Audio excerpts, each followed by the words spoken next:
welcome back to Era Military Collectibles.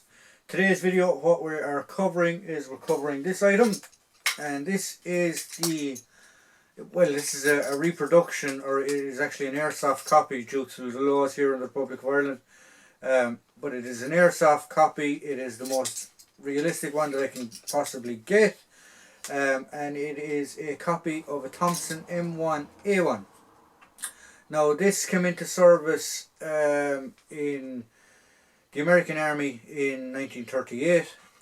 It was designed in the early 20s by a chap called General John J. Thompson. That's how it gets its name. Its caliber is a 45 ACP, or American Caliber Projectile is what ACP stands for. And it was designed to be towards the end of the First World War. He started developing it, and it was for short range trench clearing and things like that. In relation to the Second World War, the M1 version, which this is a copy of, is basically a cheaper version of the initial Thompson. There was more, these were easier manufactured compared to the other ones due to an awful lot of internal work. Now, saying that, the proper firearm was heavy enough. It was 10.8 pounds, I believe, or something like that. So it was quite a substantial weapon.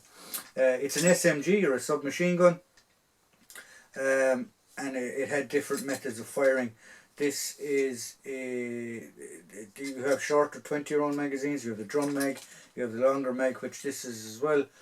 The barrels varied in size as well, come for different groups or different armies that were using it. What else can I tell you about it? Was used a lot by the American Armoured Corps, the likes of the Rangers, infantry, paratroopers, things like that. It was more of an NCO weapon. You would see guys with this, the likes of section ICs and platoon sergeants and things like that. Was used by the commandos in the start of the war, but it was very expensive until the M1A1 came out, and you do see commandos still using it.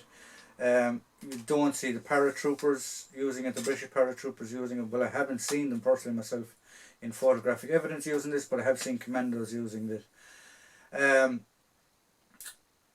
also, unfortunately, this weapon found its way into the hands of subversive organisations, terrorist organisations, because of the firepower that can be produced out of it fairly quick. They stopped manufacturing them in the America in the 70s, I believe, 71. It's 1970 or 71, I'm not 100% sure.